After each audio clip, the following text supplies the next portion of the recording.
2025 आ चुका है और ई श्रम कार्ड में भी कुछ चेंजेस देखे गए।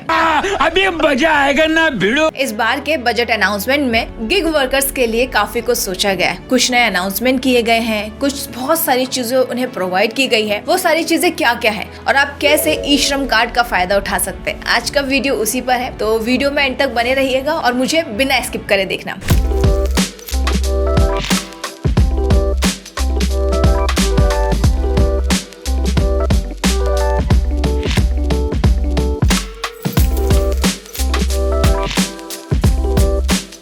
ई श्रम कार्ड, इसके बारे में तो आप सभी जानते ही हैं, लेकिन क्या आप ये जानते हैं कि इस बजट अनाउंसमेंट में ई श्रम कार्ड को लेकर कुछ बड़े चेंजेस किए गए हैं। छोटे लेवल के वर्कर्स जैसे कि सब्जी वाले, स्विगी जोमेटो के लिए डिलीवरी बॉय का काम करने वाले, रिक्शा वाले, बहुत सारे लोग हैं जो कहीं ना कहीं फाइनेंशियल क्राइसिस का सामना करते हैं। तो सरकार ने अब इनकी सभी परेशानियों का समाधान करने के बारे में विचार कर लिया है। जी हाँ, ई श्रम, इसके थ्रू सरकार अब गिग वर्कर्स को 30,000 रुपए तक क्रेडिट कार्ड की लिमिट दे रही है। इसके अलावा सरकार ने उनकी हेल्थ का भी पूरा ध्यान रखा गया है। तो इस बार के 2025 के बजट अनाउंसमेंट में सरकार ने ई श्रम पोर्टल को लेकर कई सारे बड़े खुलासे किए हैं। एक एक करके समझेंगे, साथ ही ये भी मैं आपको बताऊंगी कि किस तरह से आप इस योजना का फायदा उठा सकते हैं। तो सबसे पहले आप सभी का बहुत बहुत स्वागत है। मैं हूँ आपकी बिजनेस आइडिया प्रेजेंटर, लेकिन आज मैं किसी बिजनेस के बारे में नहीं बल्कि आपको ये बताऊंगी कि किस तरह से आप सरकार की योजनाओं का लाभ ले सकते हैं।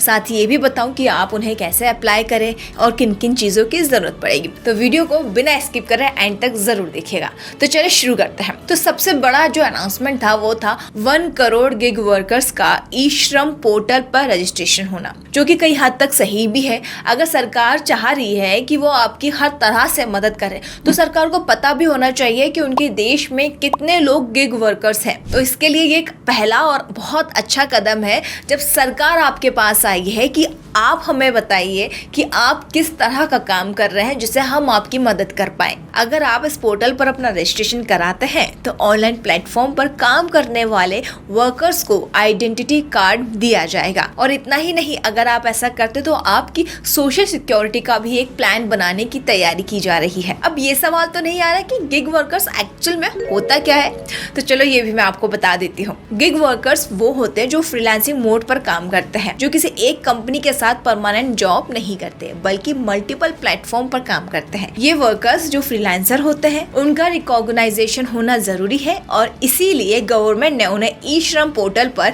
रजिस्ट्रेशन करवाने का डिसीजन लिया है। ये स्टेप उनकी ऑफिशियली आइडेंटिटी प्रोवाइड करेगा, जिससे उनको वेरियस स्कीम का फायदा मिलेगा। और जैसे कि मैंने आपको पहले ही इस वीडियो के स्टार्टिंग में बताया था कि अगर आप इस पोर्टल पर अपना रजिस्ट्रेशन कराते हैं तो आपको हेल्थ सिक्योरिटी भी मिलेगी।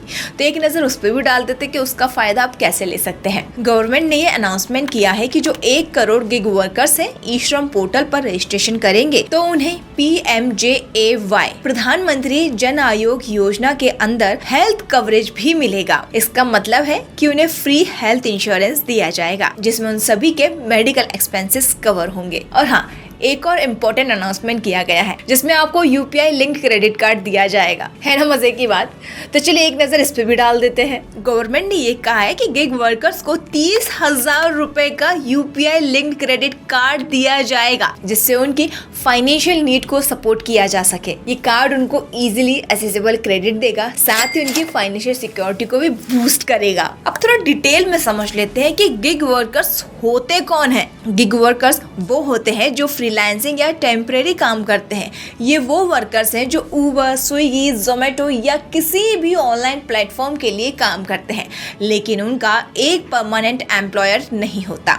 बजट 2025 के थ्रू इन वर्कर्स को ई श्रम पोर्टल पर रजिस्ट्रेशन करने का मौका मिलेगा, जिससे उन्हें हेल्थ कवरेज, क्रेडिट फैसिलिटीज और सोशल सिक्योरिटी स्कीम का फायदा मिलेगा। और मैं आपको बता दूं कि ई श्रम कार्ड को 2021 में लॉन्च किया गया था और इसके थ्रू गवर्नमेंट अनऑर्गेनाइजेशन सेक्टर के वर्कर्स को आइडेंटिफाई कर रही है। अगर आप भी गिग वर्कर्स हैं तो तुरंत ई श्रम पोर्टल पर अपना रजिस्ट्रेशन करा ले। इसकी प्रोसेस भी बहुत सिंपल है। तो अगर आपको ई श्रम पोर्टल पर रजिस्ट्रेशन कराना है, register.eshram.gov.in पर जाना होगा। वहां पर रजिस्ट्रेशन ऑप्शन पर क्लिक करना है। आपको अपना आधार कार्ड नंबर एंटर करना होगा, फिर आपके लिंक्ड मोबाइल नंबर पर OTP आएगा। उसे एंटर करके आपको अपने बैंक डिटेल्स, एड्रेस और एजुकेशन डिटेल फिल करनी होगी और सब कुछ फिल करते ही आपका रजिस्ट्रेशन हो जाएगा और आपको एक आइडेंटिटी कार्ड भी मिल जाएगा। तो ये थे ई-श्रम कार्ड से रिलेटेड एक बड़ी इन्फॉर्मेशन। इसके अलावा अगर आप किसी और नई स्कीम के बारे में जानना चाहते हैं तो कमेंट बॉक्स में कमेंट कर मुझसे पूछ सकते हैं। आपके पूछे गए सभी सवालों पर मैं जवाब देने की कोशिश करूंगी।